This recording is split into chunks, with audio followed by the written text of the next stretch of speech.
week 17 and this is the second time I've filmed this video. I filmed it last night and then the file corrupted when I went to edit it, so that was fantastic. So I'm doing it again. So hopefully I'll remember everything I said, because I'm not entirely sure, because obviously it's all gone, so I can't re-listen and figure out, but it's just a day, so hopefully I remember, even though my memory is terrible at the moment. So yeah, week 17, symptom wise, feeling alright, feeling okay. My teeth hurt so bad. It seems like every time you get rid of one bad symptom, another one pops up. And when I was pregnant with Viola, I remember having sort of just on this side I had sore gums, but this time it started on one specific tooth, and it's a tooth that I have had issues with in the past. I rarely have had anything done to my teeth, but I've had this one tooth that I got a temporary filling in, forgot to go back and get it sorted for about a year, and it got infected. And I had to have root canal, which was awful for being my first thing ever getting done, and it was root canal. So anyway, this time it seems like that particular tooth just was, touch wood, it's all right now, but for about a day and a half it was so sore. Like it felt like, not so much that I could press the tooth and it was fine, but it more felt like it was inside, and if I like put my head down like that or to the side, it would shoot all the way up to like the back of my head.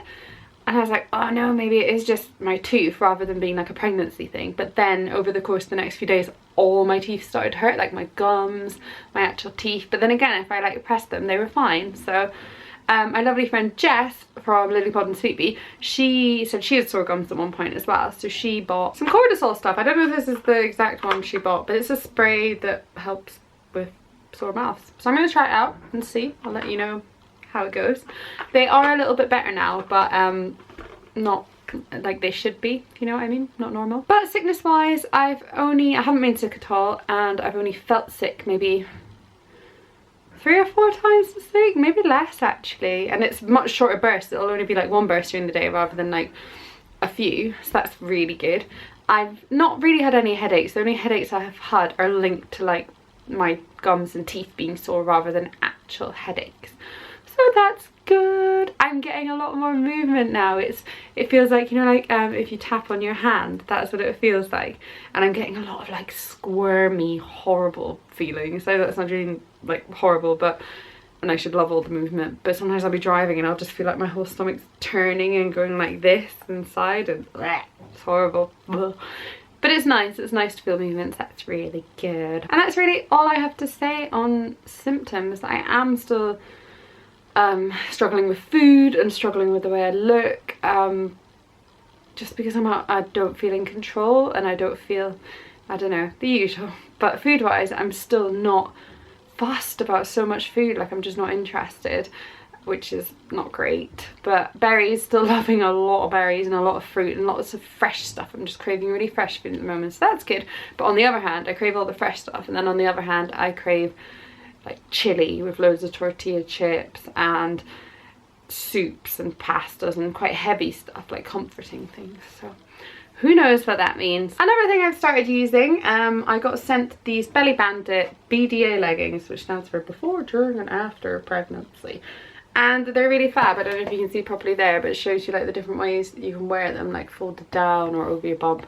Obviously my bump isn't that big yet, and I find if I try to wear them over the bump, they just fall down. So I'm wearing them doubled over when I need to, because my ASOS maternity leggings are just, they're not leggings, maternity jeans are just not that great, so I'm not feeling that comfortable. So these are fab. I'm very glad I got sent these, and I will share them with you throughout my pregnancy and let you know how I get on. But I would highly, it's a brand I have heard of before, and I think I got one of their vests when I was pregnant with Phyla, and it was really good. So definitely check them out. Belly Bandit, really good brand.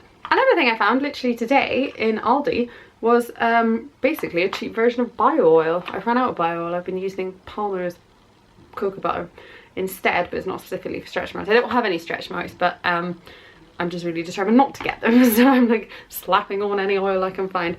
But this stuff's called Regen Oil, and it's kind of pretty much in the same packaging as bio oil, and it says it's specialist treatment for stretch marks, scars, dry skin, blemished skin, and blah blah blah.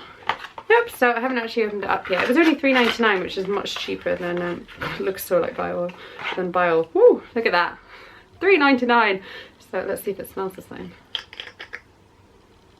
Oh, it smells a little bit different. It smells nice, it smells fruitier. So I'll let you know how I get on with that as well. Baby wise, baby is 13 centimeters long and 140 grams now, and is really starting to look like a baby. So where their skin was really translucent before and you could see the veins through, if you could see them, there's now more fat forming underneath, so they look less spooky, I guess. And even though babies had taste buds for quite a while, apparently it's only now that they're starting to be able to distinguish between flavours. So I guess it's just whatever you eat, they're tasting different things, which is a really bizarre concept if you think about it. Baby is now the same size as its placenta, and it's pumping 25 quarts of blood around its body every day. And the meconium, the first poo they have, that god-awful disgusting tar poo they have, is starting to form in their bowel already. Well, that's probably why it's so awful, because that's like weeks and weeks and weeks worth of poop. And this fact made me really happy. Baby is now like, baby would now fit in the palm of your hand, so they're like getting to be a good size now. And now baby's brain is communicating more effectively with its nervous system, so that's why you start feeling movements more now, because its brain's making it move more. And that's it really, so I'll quickly show you Bump and then we'll be done. I'm wearing all black, so I look a little bit like a mime artist, but here's Bump. I feel like I've got just as much bump back here as I do at the front now. But the movements I'm getting are right down here. I'm getting lots and lots of little movements, which is lovely. So that's it for this week's pregnancy update. Thank you very much for watching, and we'll see you for the next one in a week's time. Bye!